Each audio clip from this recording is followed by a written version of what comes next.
Welcome to USA Global TV and Radio, where our mission is to provide education, entertainment, hope, and inspiration.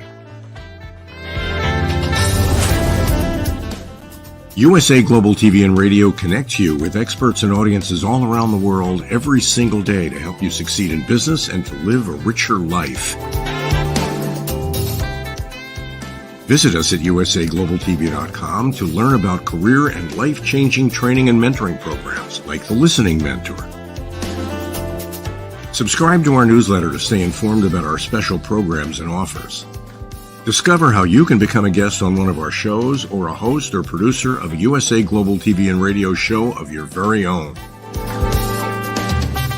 That's USA Global TV and Radio, where the doctor is always in.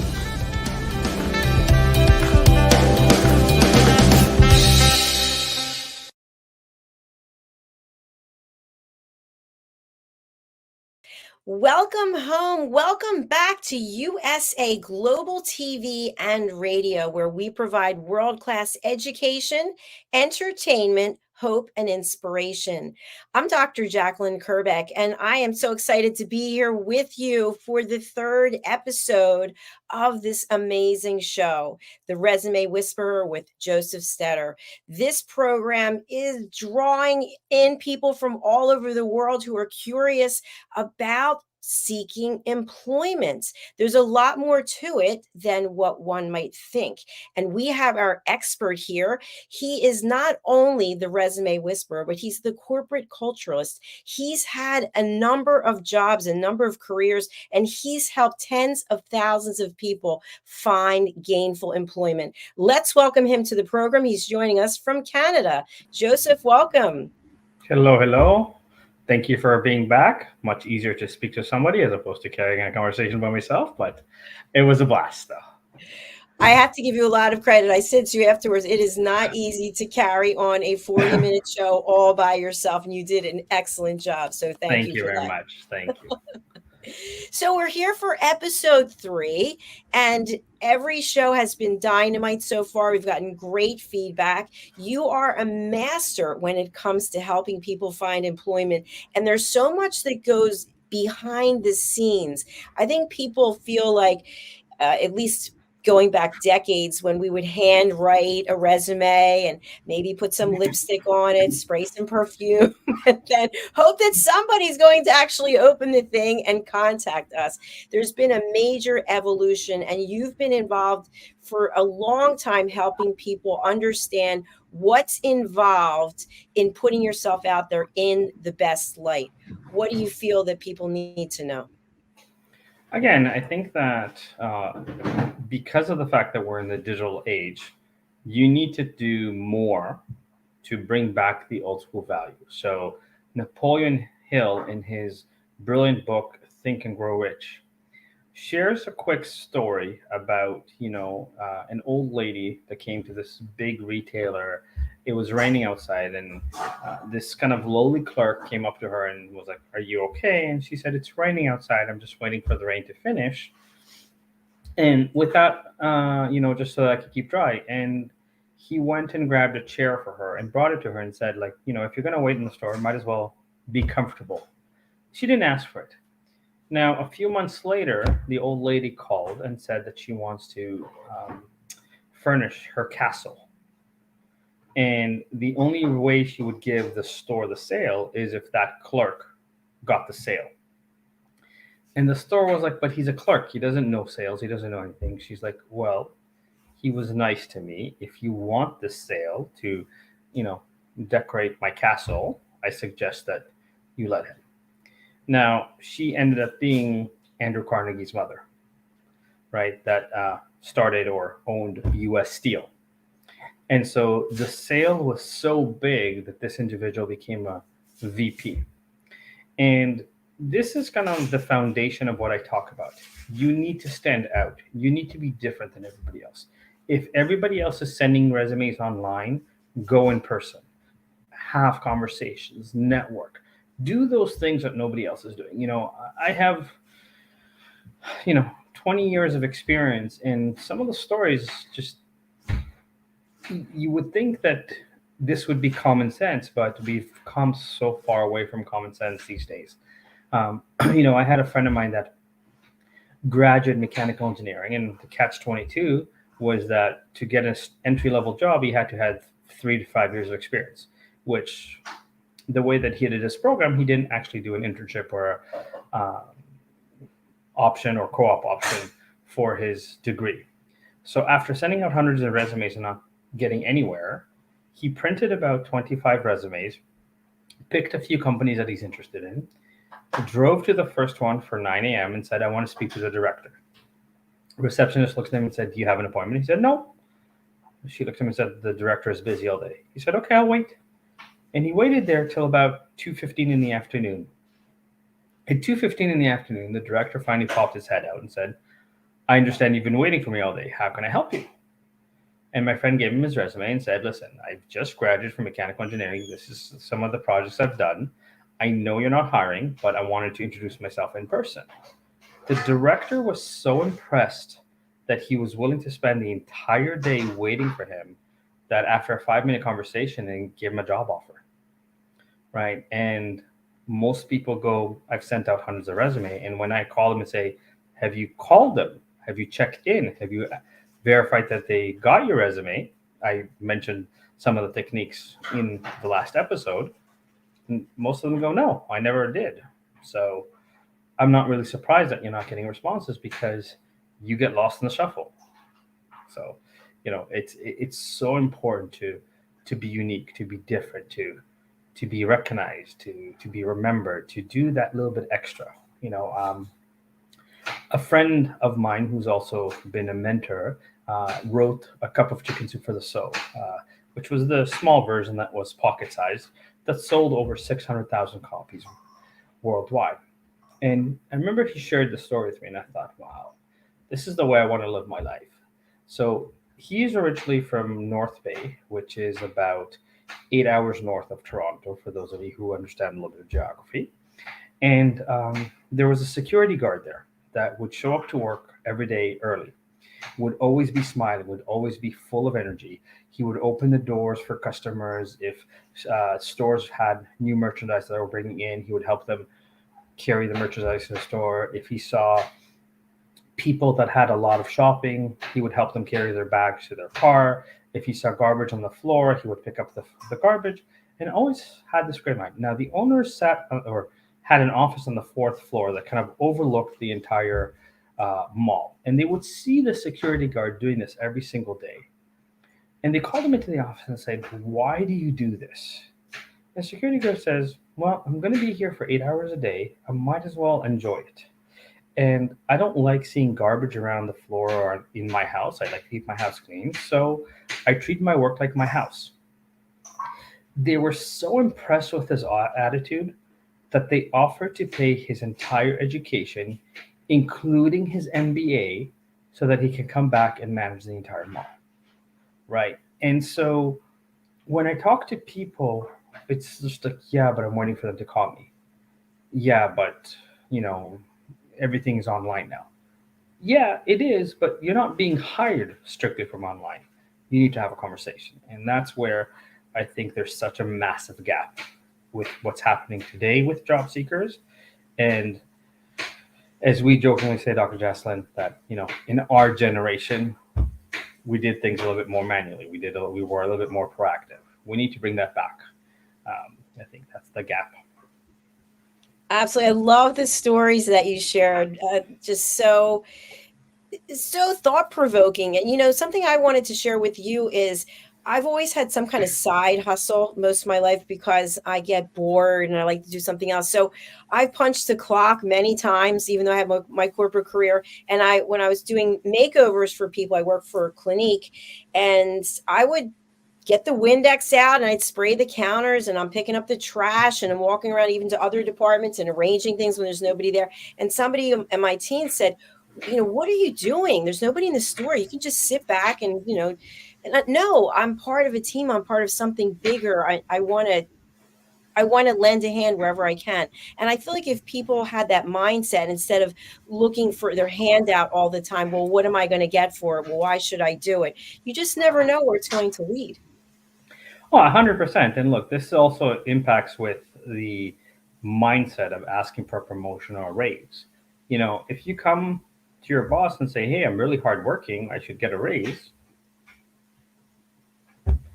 what have you done? Now, even though there might be proof that you've done great things, like, help your manager out. So I teach people, like, if you want to get a raise, like, create a 2 to 3 page document saying, here's the work that you've done and here's the impact it's made. Like, here's how much revenue it's generated for the company. Here's, how much market share. Here's how much awareness. Like, if you're in social media, let's say, and you are in charge of posting on social media, and the company had 1,000 followers when you started working and now has a year later 10, 15,000, it's a 15-time return on investment. It's 15-time engagement. So what is that worth to you in business?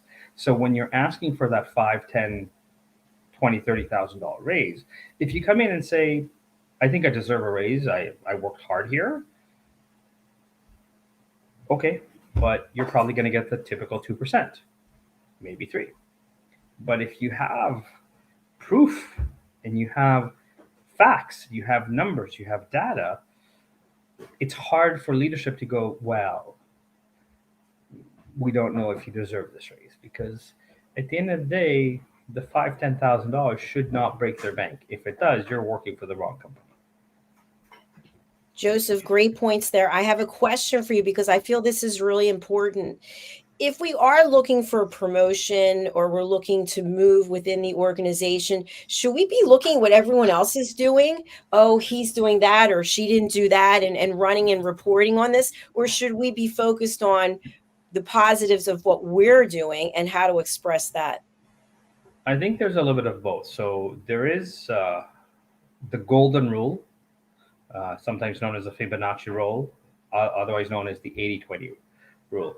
80% of most of companies' productivity comes from 20% of the people, right? Similarly, 80% of people apply for 20% of the jobs, which are the ones posted on job boards, right? So if you're going to look at what others, look at the superstars from other departments. Look at what they're doing well that maybe you need to improve on or demonstrate to show that you can handle going to another department. But obviously, you also need to be confident that what you've done has made an impact and a contribution in the work environment, right? But this is where the concept of mentors come in. Mentors are there because they've done it before you. They've made big mistakes, and so they're there to minimize the mistakes you make or to make your learning curve steeper so that you can actually accelerate that much faster, because you're going to avoid the trials and tribulations of trying to figure out everything on your own. Excellent. Thank you. So, what are your thoughts, if we stay on this topic, about promoting from within versus bringing in new talent? So, let's say we have someone who is looking to become a vice president of sales, but they have no sales experience, similar to the example that you just gave. And there are people outside the organization that have extensive amount of sales experience.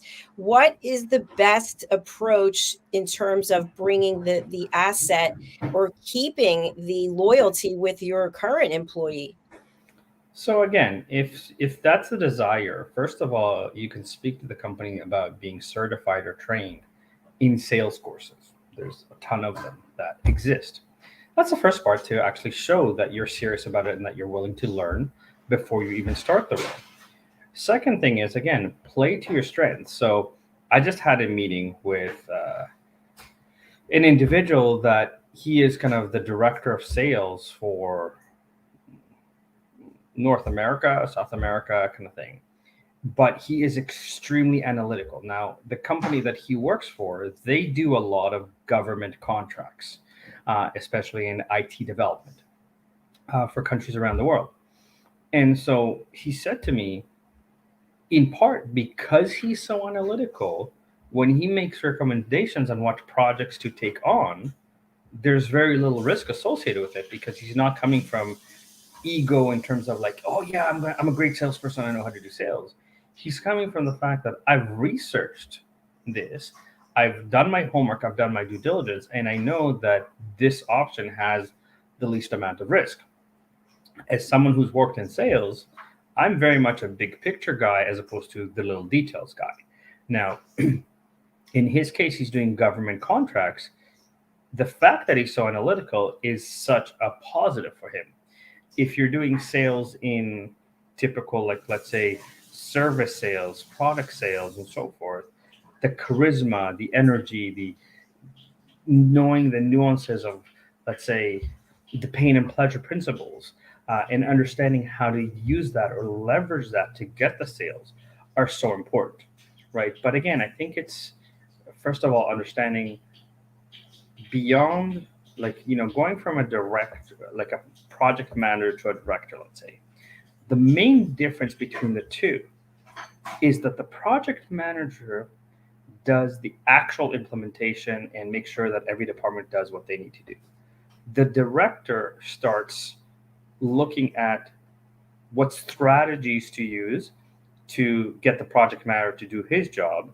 And the VP is the visionary that comes up with the ideas that are necessary to move to the next stage.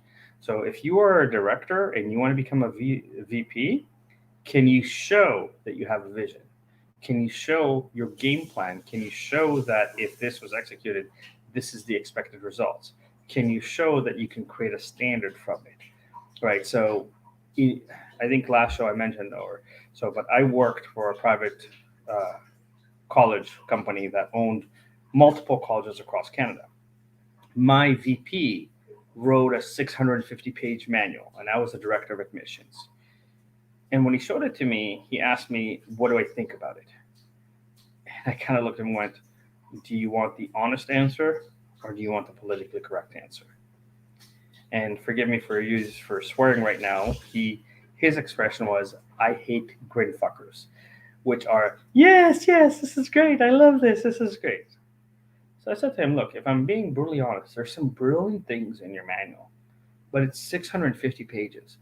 As a director, for me to train 650 pages is not, I'll never finish training them, right? It's too much. And some of the stuff that you have here was valid 10 years ago, before everybody checked information online, before, people could compare instantly through Google what our colleges offer to other, let's say, private colleges. So my friend and I, who are both directors, we kind of spent, we'll say, almost a week, and we put together an 80-page manual with diagrams, with explanations. These are the 4 ways that we can control sales. These are the leads that come directly from the company. These are the leads that we can use kind of locally in the community. These are the leads that are, individual. You can go to networking events and so forth and so forth. And he looked at it and went, oh, this is great. I love this. And he took our 80 pages, incorporated it to 650 pages, and gave us a 1,000-page manual. Because he was so like, this is mine. I need to show that I did this. I need to show that I'm the VP and I know what I'm talking about. And it ended up being more headache than it was worth because it was too much. And even the sales rep were like, okay, I'm not doing this, I'm not doing this, and I'm not doing this. But they took some of the concepts, predominantly some of the shorter concepts that my friend and I came up with to drastically improve the sales, where, let's say, my team was able to quintuple their sales. But to train a 1,000-page training manual is, when we can't really stop the business, was insane. I'm smiling over here just thinking about 1,000 pages, and it reminds me when I was in corporate and we go out with those 75-page PowerPoints, 75 slides, and the people are falling asleep, they're nodding off. And I think that brings us to another concept that's important.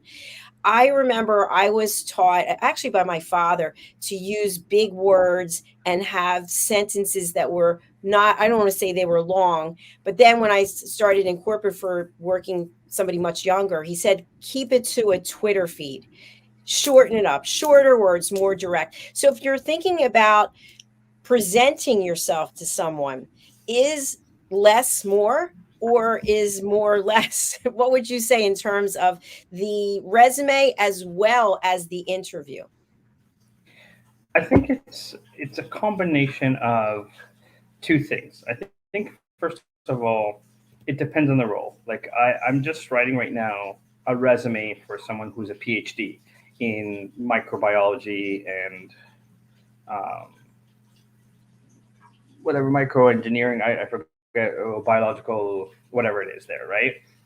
And there is so many technical terms associated with the work that I even said to him, like, yours is probably the hardest resume I've had to do in 20 years because most of the technical terms are not really quantifiable because the research is confidential. So you can't really give over details. You can give overview, like I was in charge of modifying fruits and vegetables to be able to grow them without soil, to be able to grow them in colder weather, to be able to grow and maintain the DNA structure of, let's say, a tomato or a cucumber and so forth.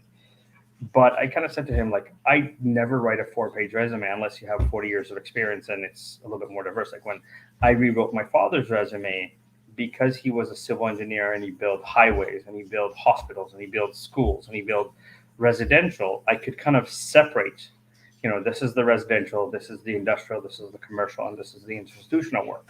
So I squeezed his curriculum vitae back in the day to a 4-page resume kind of thing. But unless you've had that kind of long of a career, first thing is that when you put 40 years of experience, they age you. And so nowadays, unfortunately, there's a mindset of the more experienced are more expensive. So we don't want them. So you shouldn't put more than 20, 25 years of experience on your resume at any given time. Second thing that you need to understand is that if earlier in your career you worked retail and you're now trying to be VP of sales, nobody cares about your retail experience. Like you've earned the right to say it's not part of it. It's like people that under their education go back to I have resumes of people that have written like where they went to elementary school. I'm like, why? I don't care. Like if you've got a college degree, I don't even care about your high school.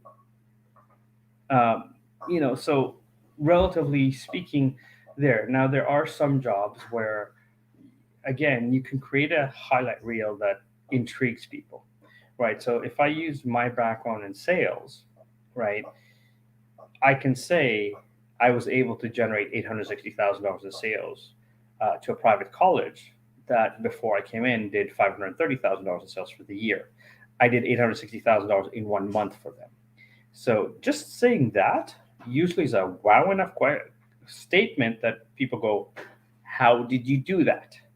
But I want them to ask me how, because if they're asking me how, I got an interview, for example. So I don't need to give every detail of how, understanding who my clients were to get the sale. So I think it really depends on, first of all, the kind of profession, the kind of work, and secondly, the level that you're applying for. Um, I sent an email to somebody on LinkedIn saying, "Hey, I help people with their resumes," and this gentleman happened to be a CFO. He's been a CFO for 20 years. When I looked at his LinkedIn profile, it said CFO, name of company, years worked. CFO, name of company, years worked. I'm like, okay, have you done any mergers and acquisition? He's like, nope.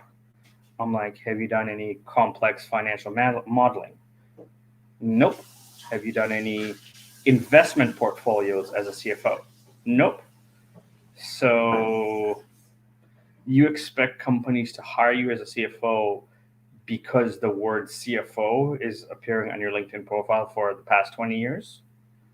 If you haven't done the 3 things that I'm asking you, why would I, first of all, interview you for roles that need those 3 things? And B, like, I'm speaking to you because I sent you an email marketing to kind of say that I can help you. But I can assure you that if recruiters saw this, good recruiters will not touch your resume with a 10-foot pole or your LinkedIn profile with a 10-foot pole because there's no data. There's no information that tells me what is it that you actually do. I'm going to use construction, right? I had to recruit for estimators. Now, there's a big difference between estimators that know windows or estimators that do roofing or estimators that do general contracting. So, unless I know the name of the company you're working for, and there's so many small ones, do you honestly think that I have time to figure out if the company you work for is general contracting or roofing or this? No. So, you're shooting yourself in the foot for opportunities because recruiters like myself don't know what you do, and we don't have time to figure it out. I'm recruiting right now for a client for compliance and regulatory affairs in the banking system. Again, I went through 1,000 LinkedIn's. There was probably, I'd say, 600 LinkedIn's that just had job title, name of the bank that they work for, and years of work. And like compliance and regulatory affairs, and there's not a single detail as to what compliance, what regulatory affairs, what issues you've dealt with. Now, obviously, if you're well networked or you have a reputation in the industry, you probably don't need to find a job. Companies will come to you directly. But 1,000 people on LinkedIn, 700 of them had useless resumes. So it makes me wonder if they're trying to switch positions because the bank they're working for just got nailed with a $300 million compliance fine and another one kind of thing. Maybe they're unhappy. But just because you have a title that says VP doesn't mean that you're getting hired automatically. Joseph, I love the fact that you brought up LinkedIn because I have something that I really want us to talk about as well. We have a number of people come to this platform for interviews and they send in a biography. And when we go and do our research on LinkedIn, the biography does not match the LinkedIn profile. And so what happens many times is that they don't want any acknowledgement of where they're working, where the paycheck's coming, because they're doing something on the side. And so my question for you is, it sounds like it's appropriate to have several different resumes depending on what we're targeting or what aspect or element of our background that we're focused on. I think that is one of the biggest myths and misinformation that's been spewed for 35 years, that you should customize your resume for every job that you apply to. I think that is complete hogwash. I'm going to be politically correct. And the reason I say this is if you've been someone like me that switched careers a few times, then if I'm applying for, let's say, a sales job, I'm going to highlight the sales roles first. Right? If I'm applying for, let's say, an operations job, I'm going to highlight the operational jobs or work that I've done first. If I'm applying for, let's say, an HR role, I'm going to highlight the HR functions I've had. So it's the same resume. I'm just not putting it in chronological order. Now, if you've done a great job, highlighting the results that you've produced, the impact that you've made in terms of what you did, whether big or small, then you don't need to change. Because again, using the example I gave before between a director and a project manager, the difference between them is the words you use. Because for project management, you talk about scheduling and coordinating with other departments and meeting with them. As a director, you're talking about the strategy used to get things done. Same work, tentatively, right? Because the higher you go up the scale, the more you're using the same words. You're using words like scheduling, budgeting, forecasting, KPIs, reporting. So the moment you hit title of manager or even supervisor, everybody does reporting. The level of reporting, the extensiveness of reporting is what changes. Everybody does forecasting, everybody does budgeting. But to say, because what I'm noticing even on the job posting side is that you have companies that spend like a page and a half telling you why their company is great and why you really love to work there. But the job itself is extremely generic. You will do this. You will do some budgeting. You will do some forecasting. And I'm looking and going, okay, so unless you're a solopreneur And even then, everybody does budgeting. Can you give a more specific hint as to what it is that you need me to budget? Or what is it that you need me to do a report? So sometimes when I talk to people, again, I'm not dismissing anybody's genius. But when someone says, I've done reporting and my title is director, I go, great, you did a 2-page report. Whoop-de-doo. And they kind of get offended by it. And I go, okay, what kind of reports did you do? How extensive were they? How detailed were they? What kind of, information did you have to incorporate in this report? And when they start telling me, I go, why is this not on your LinkedIn profile? Why is this not on your resume? Because you assume that just because you have a title that I know what you do. I don't. Right. So the easiest way to explain to those, I think I mentioned in the last episode as well, those people that are lucky enough to be in a relationship, when you come home from work and you tell your partner what you're doing or what you're responsible for, I'm not talking about the days where you go, I did my job. I'm talking about the days where you're like, oh my God, you'll never guess what happened today. Like, we had this huge problem. And basically we had to stop everything and focus on how we're going to fix this problem.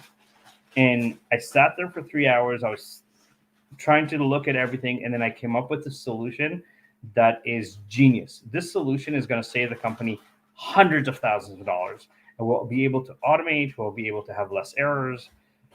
That's what you need on your resume, not I know how to do reporting. Excellent distinction. And thank you for busting that myth, because I was under the impression that was the case because of the fact that when people come here and they have one LinkedIn profile and then they have something else on their bio, and I was trying to figure out how can this go together. So again, you got to remember that as guests for a show, they might not necessarily be practicing their genius as part of their job that pays their bills. So they might be doing the genius as a part-time, as a secondary, or as you kind of said, alluded to earlier, as a side hustle, right? Mm-hmm. But as a side hustle, they might be very good at what they're doing and can therefore leverage it, but it's not their profession, or it's not their, sorry. It's not necessarily what they get paid to do. I think the statistics say that close to 70% of people in North America never actually work in what they studied. Right. So just because you have a degree in economics, your career might have nothing to do with economics. Right. But you might still enjoy doing those economics calculations. And if you've done it in a side hustle where people have paid you to be a consultant, and that's what you want to speak on the show, more power to you. Right. So there's a level where you have to own your genius, and you have to own why your genius is. Just make sure, and this is something that frequently bothers me, is that I support everybody being an entrepreneur and being a coach or mentor and so forth. But you need to know what lane you're in, right? There is people coming out into the coaching world that are, I'm the coach for everything. And so I kind of look and go, if you weigh 300 pounds and you're going to be my personal trainer, my first question to you is, did you used to weigh 500-600 pounds? Because if you used to weigh 500-600 and you're now 300, you've gone through the difficulty of yo-yoing with your weight. You've done through the, emotional eating. And I respect that you've lost the 300 pounds. But if you weigh 300 pounds because you still enjoy your donuts or your pizza and you're big boned, but you work out, then no, right? I remember I met this younger lady that was early 20s, and she called herself a nutritionist and personal trainer.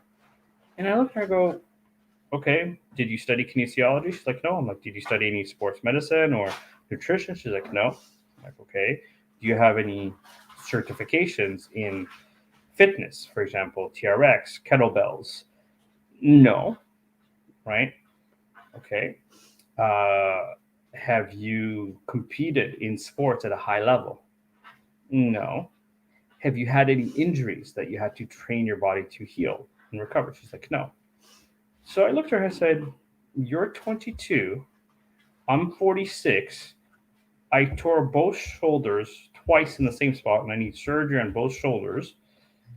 And so, because of that, I cannot really do bench pressing and a lot of other exercises. But you're going to be my personal trainer because you got your knowledge from where? She was like, YouTube. I'm like, this is my problem.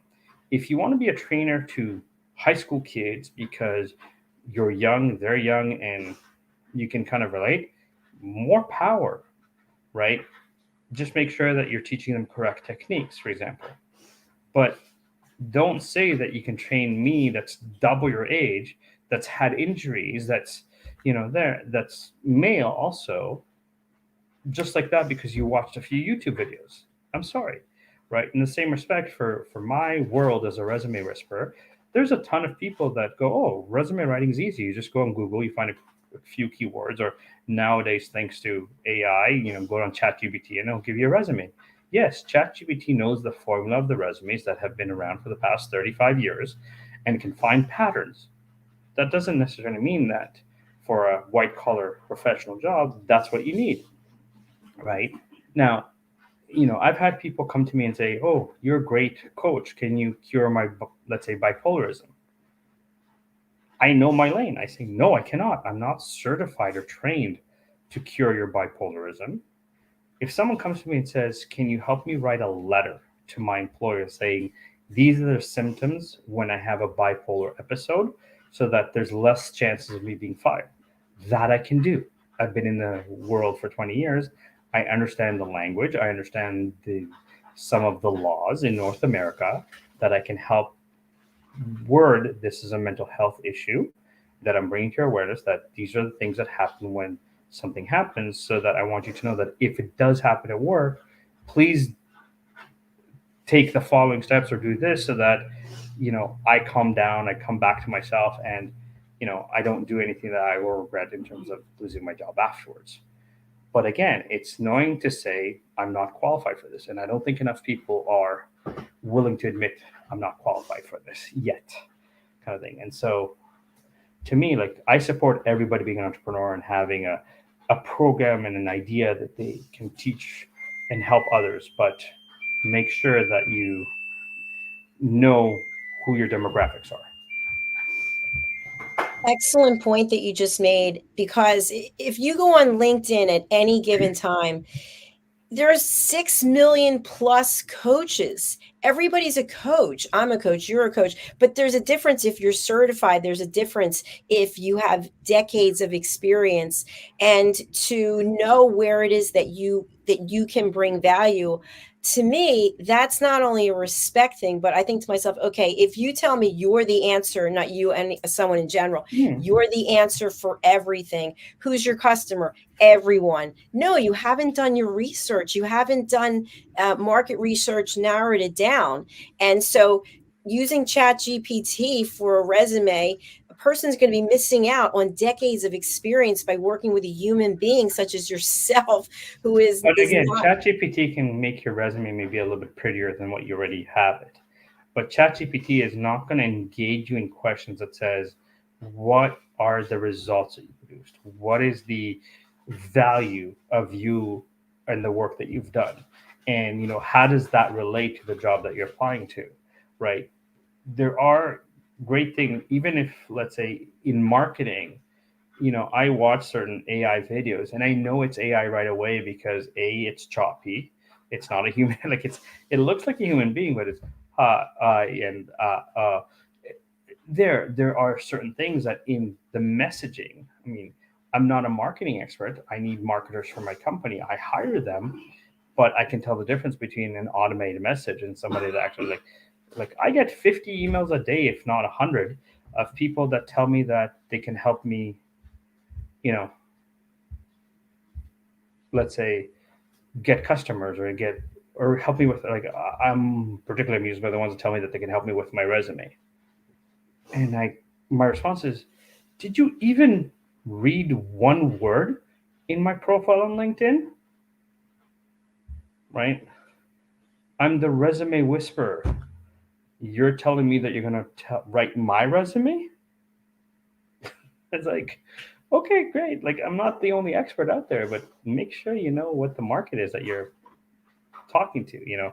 I've spoken to marketing firms where I was like, can you give me specifics on what you will do as a strategy for my business, or that you understand my business? And they're like, oh, first we're going to spend a few months to kind of, you know, test a few things. I'm like, no, at this point, I don't want you to tell me generic fluffy, like eventually we'll figure it out and I'm going to spend 10, 20 grand to figure it out. I want to know that you have a game plan, that you have a vision, that you're going to do this for a month. And if it doesn't work, we're going to switch direction. We're going to do this for a month.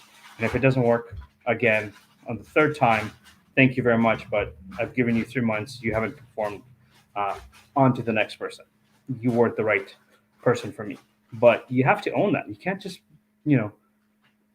apply the same, you should, there are certain rules in social media that get more engagement. That's great. There's experts in my realm that say you should customize your resume for every single job.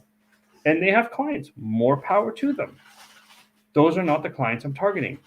I'm targeting people that know what their career is. I'm targeting people that want to progress to high six figure salaries, and that they've been more or less in the same realm for a long time. So they know what they're talking about.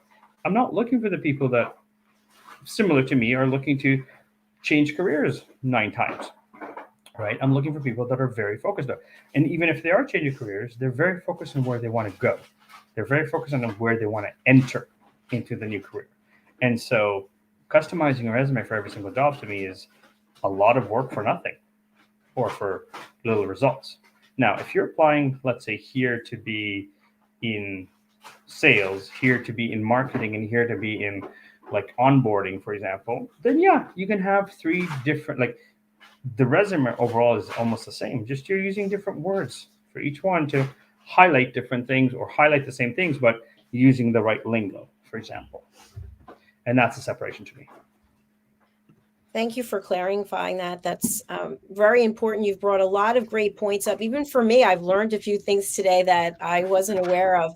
One thing I'd love to have you close out on as we look at this fabulous graphic that we both have behind us. There's Josef Stetter, and then there's the Celebrate Group. Can you let our audience know what is the value that each of these organizations can bring to them? So Josef Stetter is more in the individual job seeker that wants a better career, a raise, a better job, etc. Or, is in transition right now because they were downsized because, market happened.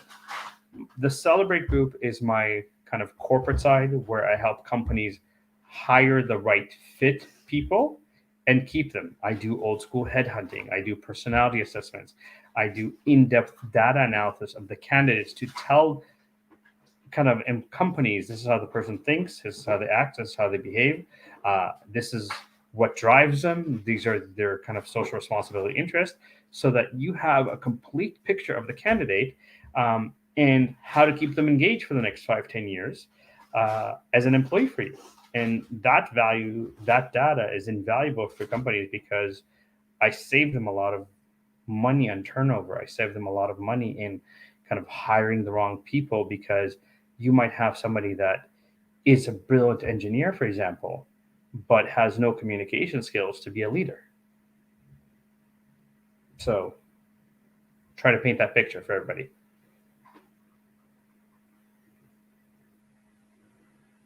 Thanks for clarifying that. Josef, we're taking a look at your website that you just talked about first, JosefStetter.com. And what can people find here on this website? So there's a link to my online course that helps people find a job or land their dream job now, kind of thing. There is kind of a background on what magazines I've been published in, how many people I've helped, just kind of some of the approach that I do to serve people, right? Because again, not everybody's a customer for me. I spoke to a lady yesterday that told me that her husband is a truck driver and they're thinking of getting help with their resume. And I said, don't waste your money. Like, I'm not the guy that was going to write your resume, the resume of a truck driver. You need a truck driver's resume, go on Google, go on ChatGPT, because a standard resume will work. You don't need me. For example, I help white collar professionals get ahead in their careers, and I do it in as little as 2 days, kind of thing. And I've done that with over 30 people that I place them in their dream job in under 2 days. Or in 2 days, I should say, not under, but in 2 days. I really appreciate the fact that you are so honest about who you can help and who you feel like there's a good connection with. Many times as entrepreneurs, we become, I don't want to say desperate, but desperate, thinking, oh, I'll take any opportunity that comes my way, only to find out that then we're entrenched in something that's a time zap where we really can't bring the most value. So there are many areas where you're helping people. And I think this is a great website that really summarizes all of these things. And you have access to expert advice, which you're giving on this program as well. So as we close out for today, what would you like to leave the audience with in terms of next steps to work with you? Again, you can find me on any social media. Josef Stetter is pretty consistent in all of my social media platforms. Have a conversation with me, because your dream job might be around the corner, and could be something very simple that you need to change, or it could be something very drastic. But just because you've worked for 20 years and you've interviewed people doesn't mean that you remember how to be interviewed. Does not mean that you know how to write great resume. Just because you've hired people doesn't mean you know how to articulate your genius on a resume. That's why I'm the resume whisperer. Thank you so much, Josef. Another fabulous show, and we'll be back again next week. Any reveal that you want to leave the audience with to entice them to come back again next time? I think, again, it's a model where I'm strategically building right now a little bit of credibility on the show because it's a new podcast. But one of the things that I want to do in the next few weeks in terms of episodes is to actually have people join us on the call, and I will do a live resume critique with the people that are on the call or on the show, and kind of give them, per person, 5-10 minutes feedback that can result in $30,000 raise for them. And that is life-changing. Thank you so much for doing that. We're looking forward to that upcoming episode. So we'll sign off now, but please do go over to our YouTube channel, which is USA Global TV and Radio, and subscribe. You can find the playlist for this show as well as our others there. And we currently are up to 42 shows each week. So please do tune in, because we're providing education, hope, and inspiration. Josef, an absolute pleasure to be here with you today. Thank you so much for sharing the space with me. Thank you very much. Have a beautiful. Thanks. You too. Bye, everyone. Bye for now.